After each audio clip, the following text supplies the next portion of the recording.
take me back to the days when it was like the game was first starting out, because it was magical where pretty much everyone was like on an equal playing field. As the game progresses more and more, it's becoming more of a, hey, do you have this character? A lot of the standard characters right now, like they're borderline like okay still, or just completely dog shit.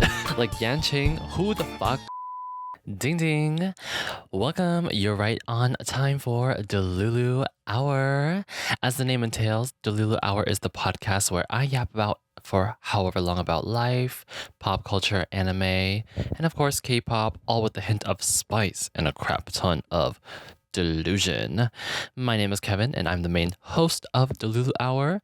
Welcome everyone. Happy April. This is the monthly episode of Delulu Hour.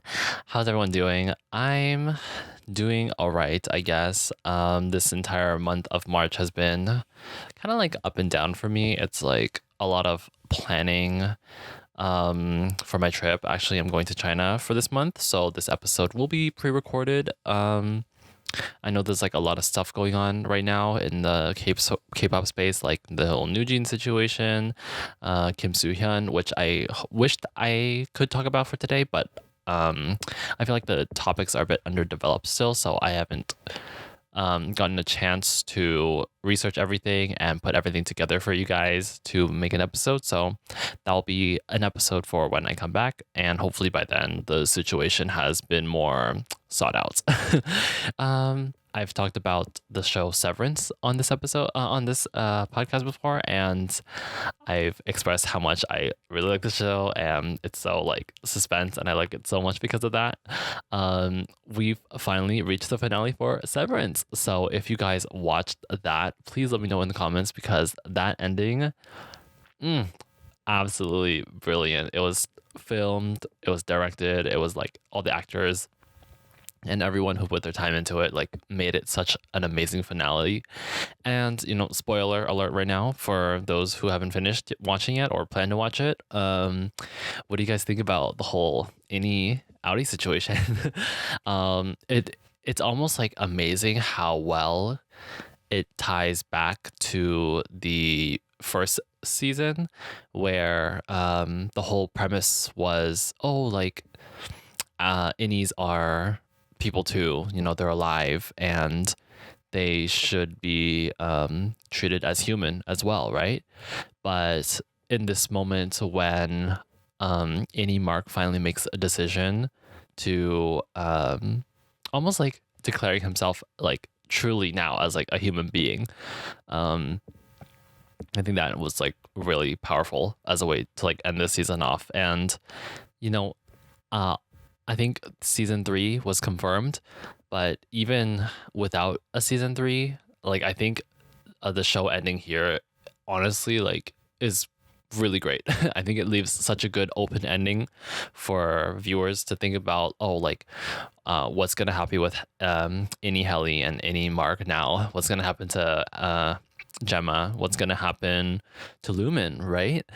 But I won't get into that further. Maybe I'll talk about it in another episode, just because I have so many like theories I want to talk about. I have so many like, I guess, fan conclusions that I might have, but yeah, I'll save them for another time.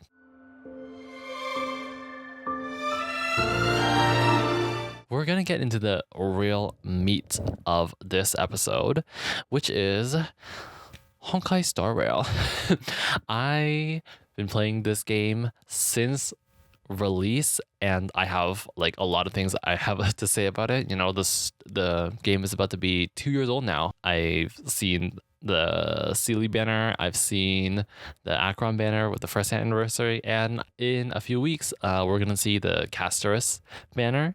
And I think within these 2 years, like I've learned a lot as a gacha gamer, and I've also learned a lot about how the industry works, how people are in the community as well, and also just like my thoughts as someone who went from like a casual person playing the game to someone who's like I'm pretty diehard. I have Dan Heng merch all over my house, and I also like literally my phone case right now is like Dan Heng as well, LMAO.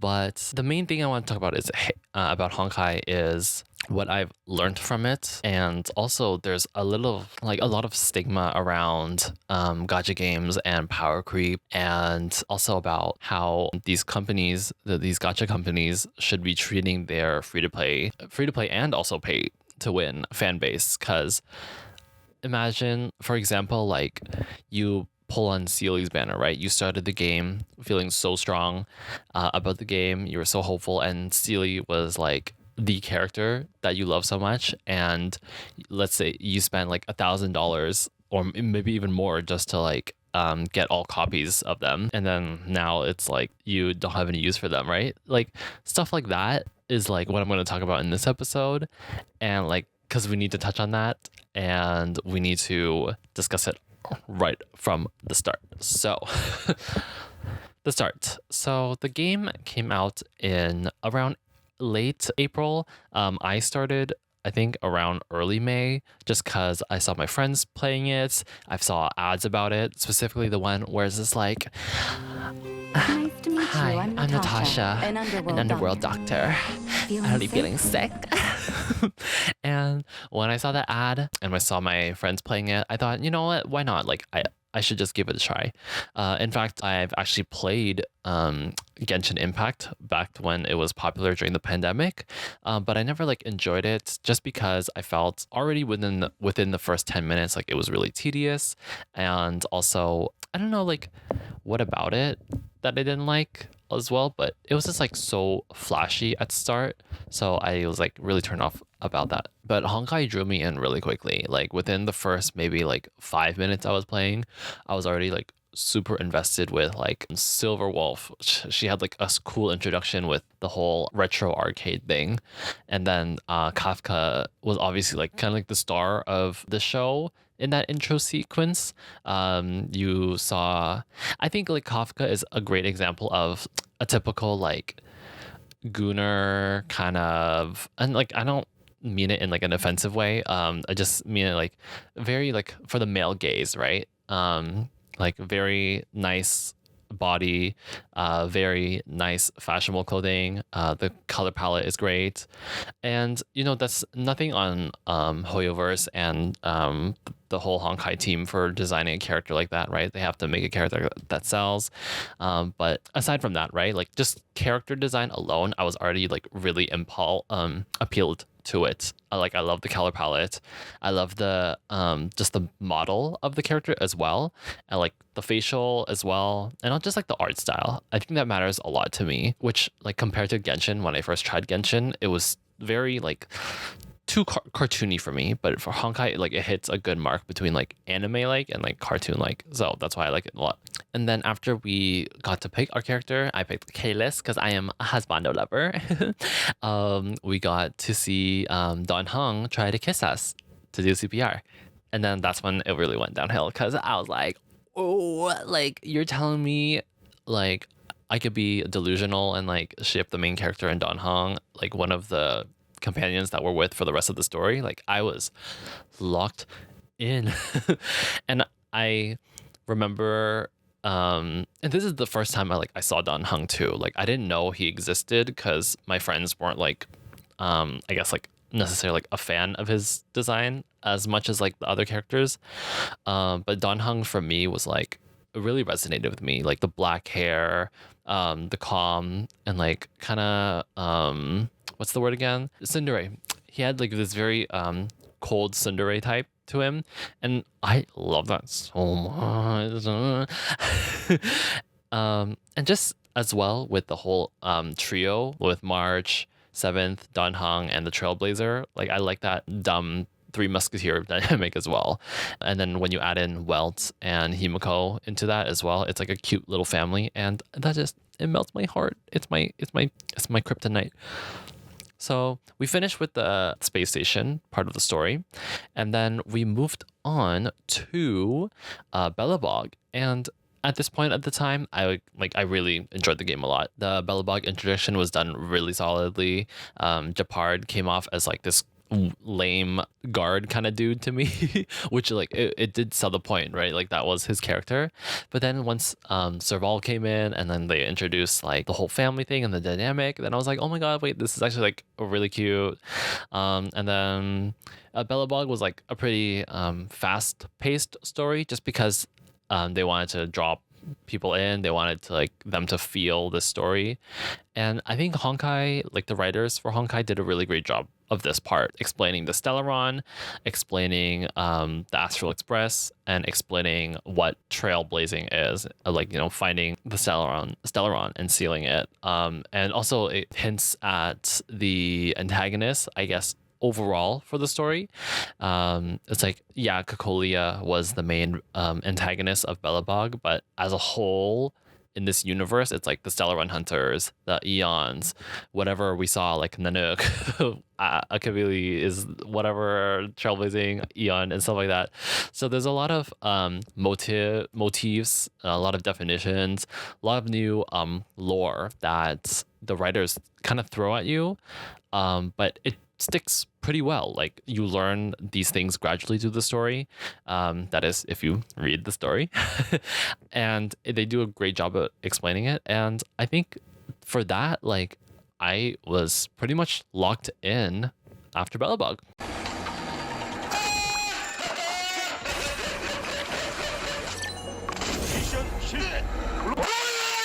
So after doing a few quests, I finally reached 50 polls for the standard intro banner, and I've heard a lot of things from my friends. It's like, oh yeah, you want Bronya, like Claire's a great character, like Himoko's trash, like you don't want Himiko. Japard and Bailu are like goated for sustain, and like Welt was like kind of in the middle thing, but I got Welt, and my friends was like, oh, like nice, this is like he could be like a imaginary DPS for you, because imaginary was only for Welt at the time, like he was the only person holding it. So I was like, okay, cool, like I just got a really cool character. And when I used his trial for the first time, like just deploying him on the field, I was like, oh yes, like these animations hit so hard. It was my first 5-star, right? So I was in love with the animations, and I thought like if they could do that with Welt, with like just like the standard characters, like imagine what they could do with the 5-star characters that were like the limited characters, right? And oh boy, did I see what Zila could do at the time. See, I had a friend who played right at the start, right? So she had her account more progressed than I was. So I used her support character, and I really like the support character, right? Every time you log in, right? Or not every time you log in, but you have in the background stamina run recharging in the background. It's kind of their way and like their tactic of getting you to log in every single time, every day. So you get on, you use your stamina. You know, the stamina is used to like farm for character materials, experience, Lycone material, trace material, and like relics for the character to actually build them so that they're strong, right? I used my support character to help use these stamina to like, make farming faster, if that makes sense. And that's where I got to try out my friend Zila's support character, and she burned through everything. Like it was amazing to see. Like she just went from this character, and then her passive like resurgent popped up, and like she killed this character, and then like she reached her ultimate threshold, and then she unleashed her ult, and then it was this amazing like animation after animation, and I loved the game so much at this point. Like I was, like if take me back to the days when it was like the game was first starting out, because it was magical where all the characters like pretty much were like on even level. Like yeah, like Zila was obviously the top because she was the limited character, but pretty much everyone was like on an equal playing field, with some exceptions. Like Arland was never good at start. Herda was also not good at the start, but we'll talk about that later down as this podcast goes on. And I talked about character design earlier with Kafka and Silverwolf, but also like in Bellabog, like that continued on as well. Like the character design stayed so consistent to each world. Like you could tell immediately from looking at them, like what region, what faction they're from. Like Bronya, Japard, and Clara, like very this winter-esque aspect to it for the 5 stars. And then we saw like Sampo, Serval, Natasha, like very like underground. Although Serval was not on the underground, but like Sampo and Natasha are like that underground vibe. Although Sampo, I don't know if Sampo is actually from Belobog, but he did like pass as the vibe from Belobog, but I will see later down the line that he was actually like in the Pentagon. But yeah, sorry, off topic there. But yeah, like going back to the gameplay, after I discovered what the stamina was, I was more using it more consistently. When I first started the game, I had no idea what the stamina was. Like I've played a few games in the past where stamina was a thing, but going back into a game where they're using a stamina system, I was like, oh, what's this? Like I'm lost. Help me. Yeah, I like when I started the game, like I feel like they didn't explain the Trailblaze powder that much, or like just how to use it, or like how to spend it properly. So maybe they like made improvements to that now, but at the time when I started, like I was lost.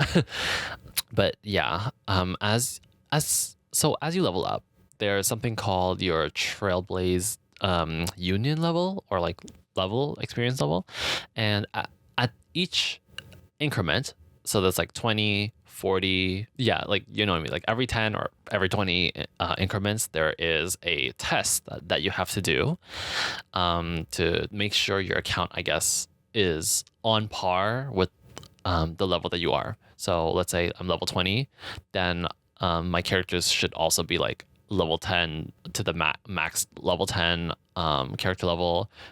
Traces is like level 1, and then like maybe some like relics here and there, and like they should have like a light cone equipped, right? And then you clear the mobs that you have to kill, you know, making sure your team is strong enough, they don't die, they could kill all the mobs. And then, you know, you do the 30, you know, now your characters are like level 40 or something, blah, blah, blah. Yeah, same issue, right?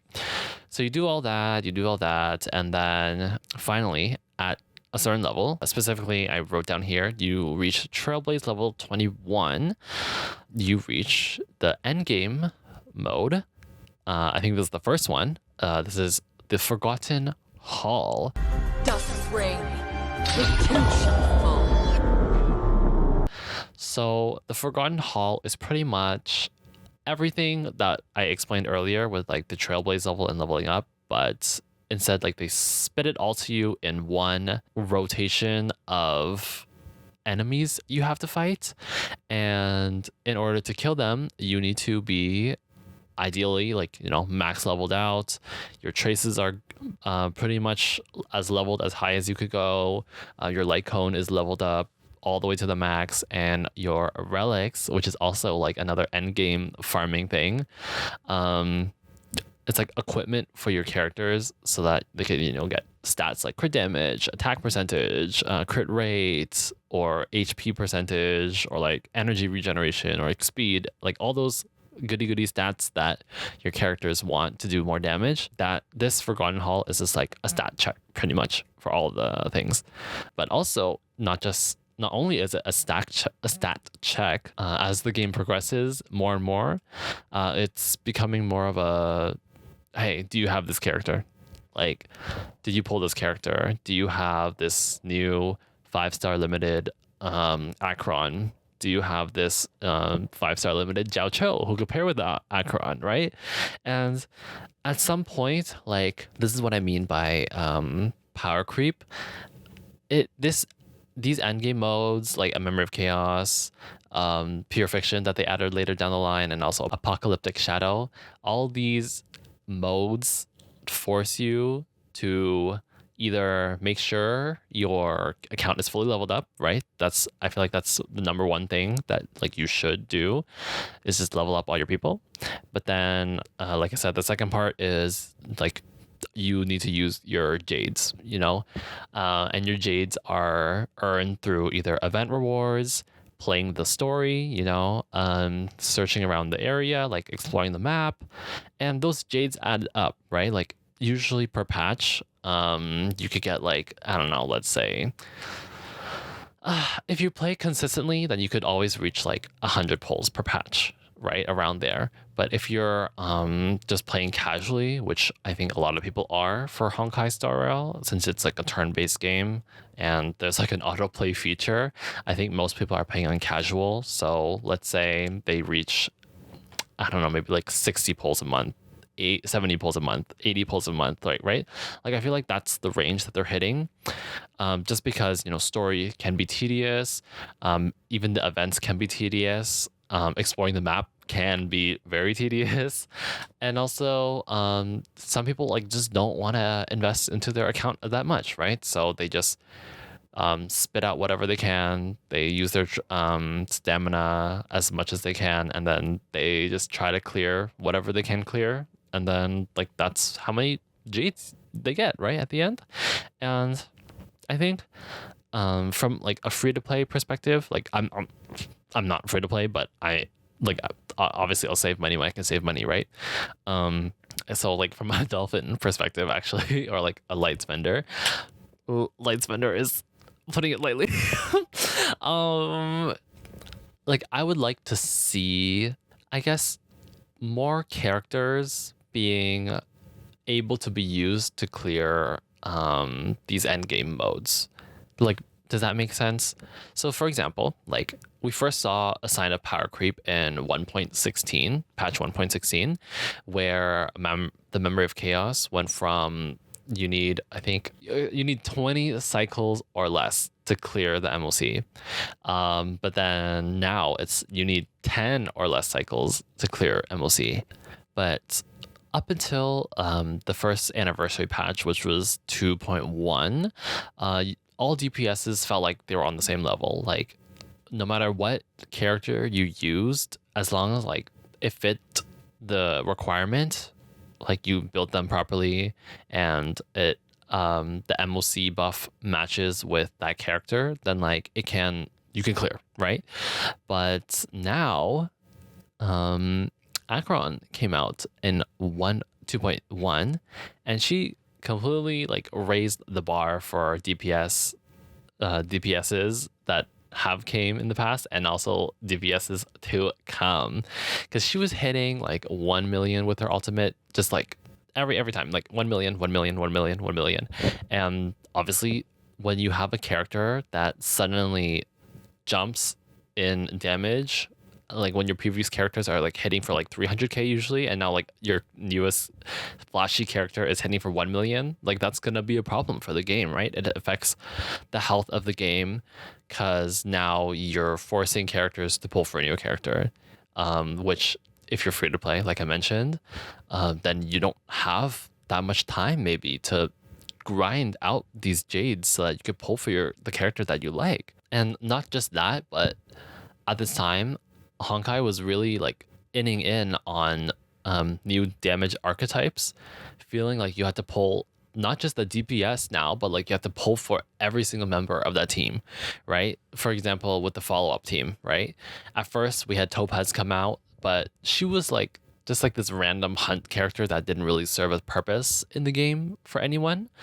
But with Aventurine coming out, Dr. Ratio coming out, and then Robin coming out, like the pieces of the follow-up team glued together, and that became like a whole package you had to pull for. So imagine pulling for Topaz, right? You get Topaz, and then you get Dr. Ratio, which he was free, thank God. And then you get Aventurine, and then you get Robin, right? That's like 4 characters you have to pull for, which you might not have enough at the time. Sure, there are reruns, but now you feel like you're behind, the FOMO's kicking in, and then you're like, okay, I'll just save everything and I pull for them. Okay, then now you finally got them, but now you're seeing like, oh, like why aren't they doing enough damage? Well, oh, actually you need Topaz's Light Cone to get the debuff for Dr. Ratio. You need Aventurine's Light Cone to get another debuff for Dr. Ratio, and you need Robin's E1 so that you can get some more damage from her res penetration, right? And this like FOMO keeps building up, and it really like reached a terrible point in version 2 where you really felt like you had to like pull for a character, and not just like the character, but like every single team members that the character wants, right? Like as I explained, like Topaz didn't fit in at first, but now she has a whole team for her, right? And same with Akron, right? Like Akron wants annihilated characters. Boom. Next patch later, she got Jiaochu, which like synergizes perfectly with her, right? And then we saw in 2.6, right? Like Jing Yuan came out in the first patch 1.0, and he was tossed around from team to team. Like he was with Asta at first, and then it was Tingyan for a long time, and then it was Sparkle for the first bit of 2.0, and then it was Sunday at the end of 2.6, and now he has a whole team like catered towards him. But imagine you pulled Jing Yuan in 1.0. Like, yeah, you felt like you had a good investment because now he's one of the strongest DPS right now. But imagine pulling for every single character that like remotely fit with him, right? I remember when Topaz came out and she had a follow-up attack buff, people were like, oh, like, can I pair Jing Yuan with Topaz? Because Topaz has a follow-up buff. Jing Yuan's Lightning Lord counts as a follow-up. And so, like, should I pull those two now? And then you pull her, and then you realize later down the line that nope, now she's not a good teammate for Jing Yuan, but she's a good teammate for someone else. But now you have to pull for Sunday, who is actually good for Jing Yuan. So it's just like a whole like domino effect of, oh, this is what I need to pull, this is what I need to pull, this is what I need to pull.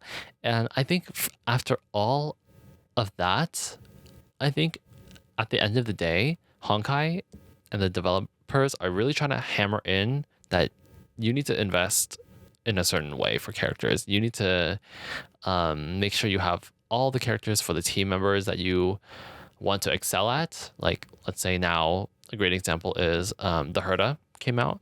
So now she wants another erudition character. I think preferably now she wants Anaxa, who's going to come out soon. And she wants Tribi, who just came out. And then she wants a very high frequent attacker sustain, like Lingsha.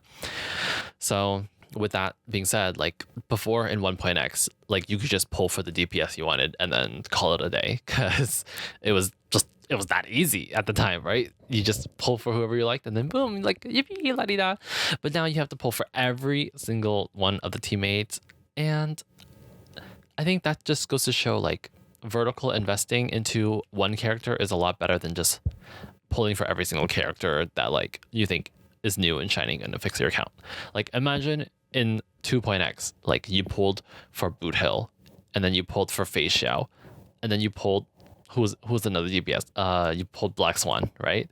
So now you gotta do your DOT team with Black Swan. Then you gotta do your then you gotta do your Boot Hill team for break, and then you gotta do your Fei Xiao team for follow up. So that's 3. So that's 12 characters you gotta pull for in total, so that every single team is perfectly lined up with their 5 stars. And like we're not even talking about Lycone here. Like girl, like you're actually it's over for you if you're free to play, or like if you're trying to horizontally invest. Like just stick to like a character you like, and then just build a team around that. Which I think that's the message that Honkai is trying to pull at you. A great example for this is when Dan Heng Imbibitor Lune C came out. I pulled for his E2, bitch. Like I loved him so much. And I read that his E2 was super good, so I was like, okay, like we're gonna run with it. And surely enough, like my E2 Dan Heng, I still use him today, and he's great. Like I put him with Sparkle, he's great. I put him with Tingyan, he's great. I put him with whatever sustain, he's great. Like it's a low cost. Sorry, how should I say this? It's like a high cost investment at first. Like you put a lot down up front for like a really good like long-term investment. Like let's say if I just pulled for E0 Dan Heng at the time, and then like sure I could have cleared at the time, but now like I would have eventually needed like his E2 to clear even more consistently in the future, which now like I need my E2 deal. If I didn't have E2 deal, like I would actually cry so much. Oh my god. And I also pulled for like Jing Yuan because I think this is a great example where I pulled Jing Yuan because I liked his character a lot, and then surely enough, like even though like there was a possibility I was never gonna use him ever again after, like he's made me happy to have him because I loved him in the story so much, and like now like it paid off for me because Sunday came out and then it fixed all of his problems, right? So like just pick characters you like and then just build a team around them. Like it's just Honkai to me it's more fun when you're not like chasing the meta. Like I don't have Fei Xiao, I don't have Firefly, I don't have Rappa, I don't have Akron, and like I tried to get Akron, but I got Clara instead. But like I don't have these top level DPS. I don't have the Herda as well, bitch. Like oh my god, like but I'm fine because I have other characters that I liked. Like I'm a husband collector. I got almost all the husbands except for Jiao Cho. But like I don't even need Jiao Cho because I don't even play Akron, and like I don't all of my other DPSs don't really need Jiao Cho. So like I was like, okay, sure, like I'm not gonna pull for him then. And like now I'm fine. Like people in the community are like complaining just like for the sake of complaining. Like I feel like they're salty about like, oh blah blah blah, like I made this like meta poll decision and now like I don't even use it, like I bench them. Like girl, like that's your problem for pulling for someone like you didn't even like in the first place. Like if people just like they just yapped online. I said they just read some Redditor yap online about like, oh my god, this is so good, or like they saw some TikTok where they hit like 1 million, but like it's in Divergent Universe anyways, so like it's inflated, and then they pull the character, they play with them for like of 3 weeks, and then they say, oh like they don't do damage anymore. Yeah, like no shit, they don't do damage anymore. Like you're just you pulled them when Memory of Chaos was shilled. I learned that new word. It's pretty much like they're selling, right? That they have a buff. Like the enemies are catered towards the character that's like limited right now, right? Like it's a strategy for them. And if you fall for it, then like just admit that you fall for it. Like or maybe just properly invest into their team properly. Like people complaining about like, oh like my easier Akron doesn't do damage anymore. Like, okay, like let's find out why. Like, do you have Jiao Cho? They're like, no. Okay. I'm like, do you have your Pela build? They're like, no, I do like I use Gwen Ivan. And I'm just like, okay. And like, what about your sustain? Are you using Gallagher? They're like, no, I just use my like Natasha. Like, girl. Like, I do agree in some sense where I wish Honkai had more options for team building, specifically for these characters like Akron and Fei Xiao and stuff like that. They do this on purpose, right? Like obviously they need to make money, so they're create a problem, sell the solution. They did this with Jingyuan, and then Sunday they did it with Akron. Needing consistent debuffs, so then they fix it with Jiao Cho. They did it with Fei Xiao, where she needs someone who can constantly hit, and then Topaz was the solution that it already existed. But hey, like in the follow-up situation, they created a solution that was free, which was March 7th, the hunt. Haha, told you I could fight. But yeah, I wish they did that more for like other art team archetypes, right? Pela is for the Akron team, like that's good, but still she's wasn't consistent enough like Jiao Cho is. I'm trying to think of another one. Break team, for the break team, Harmony MC came out, which was free, and he was great at the time, but he still needed Romney to like have that break efficiency and like break damage to go with that, right? But like you get what I'm trying to say, right? Like this is their model, and you have to follow it to a certain extent if you're gonna want to play the character that you like for a long time. Like for me, like I said, I like my Don Hung a lot, so I pulled for Sparkle, right? I didn't like Sparkle that much, but she did make Don Hung very comfortable to use at the time, right? And I pulled for E2 Don Hung because that was at the time the way for him to be future proof, and right now I still use him to this day. So, and before this gets too long, I do want to briefly say like I've tried playing other gacha games before. Like I've tried playing Wuthering Waves and Zenless Zone Zero, and we'll talk about Wuthering Wave first, just because it's not a Hoyoverse game. But when I started playing Wuthering Waves, like it did have its problems at first, right? But then with community feedback and the developers listening, like change was made, right? And they rewarded, or shouldn't say rewarded, but they compensated to the players, right? For not giving the satisfying gameplay experience when the game first started, right?